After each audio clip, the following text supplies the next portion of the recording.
the dimensional level, it's accurate and okay, empirically accurate to add them together. They're both flows in dollars per year. Empirically reasonably accurate because the overlap is of the order of 15 to 20% of new credit being spent buying goods and services rather than buying assets.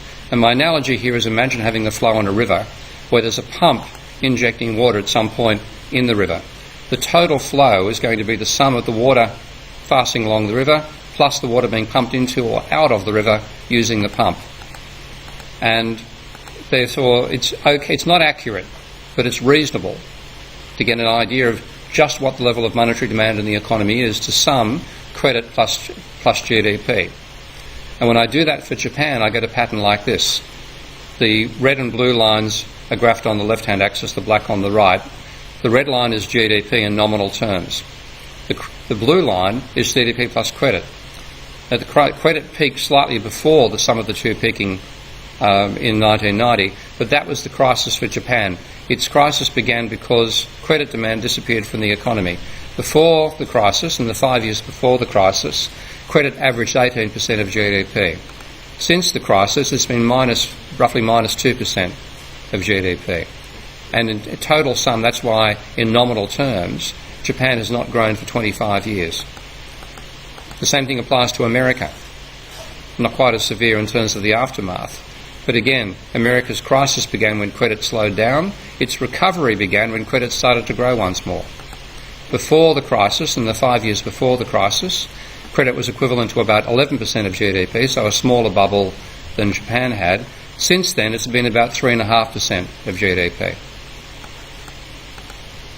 So now I want to take a look at the empirical data that lets you say which countries are likely to have a debt crisis. And I'm using some work here from an American philanthropist you might not have heard of called Richard Vague, who, by the way, is anything but vague in his personality.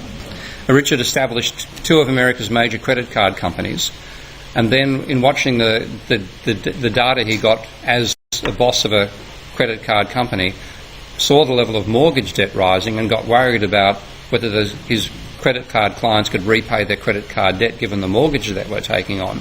He went around seeing economists from banks talking about this issue and showing them charts he'd made up, combining the two and so on. And every economist he talked to told him don't worry about it. And his favourite example was the chief economist of Barclays Bank, who said, yes, their debt levels are rising, but so their assets are rising too, and quote unquote, that's a trade I'd take any day. At which point, Richard sold his company to Barclays in 2005 and got out before the crash. And since then, he's become a philanthropist both in the arts and also in trying to promote awareness of the dangers of private debt. And he went back and did a study over the last 1.5 centuries of all the major financial crises, about 150 of them over that period, and said every last crisis had a combination of the private debt ratio exceeding 1.5 times GDP and the changing debt over the previous 5 years being 17% of GDP or more. So using that as a rough metric, this was the situation of the global economy at the time of the global financial crisis. There is Ireland, with a debt ratio of about 2.25 times GDP and credit being 28% of GDP that year. Spain, Denmark, Netherlands, Portugal, New Zealand, strangely enough, and Australia. This is today. And the USA and the UK were in there as well. I went over them rather too quickly. So the countries, again, here's Ireland once more. This is the danger zone. Debt exceeding 1.5 times GDP and credit being more than 10% of GDP. And now when you look at that and say which countries are likely to face a debt crisis in the next few years, Ireland's up there again, Hong Kong and China, obviously.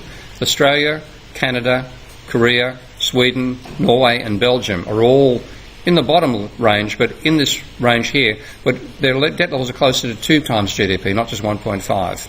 And other ones that might also fall there are Singapore, Malaysia and Thailand, which are very much on the border.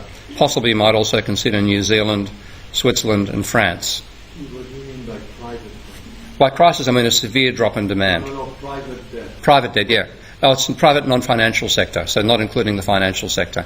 The Bank of International Settlements is the data source I'm using here, and they don't publish a separate series for the financial sector debt. And Unfortunately, when you take a detailed look at things like the flow of funds, it confuses non-bank and bank debt at the very lowest level. If you go down to like the 8-digit in the flow of funds table, you will find them including debt issued by banks and debt purchased by banks in the same series. So unfortunately, you simply can't use financial sector debt in any reliable sense to indicate the debt load. So the debt load is greater than what I'm showing here because this is only non-financial sector private debt. So that's me. Okay. Thank you.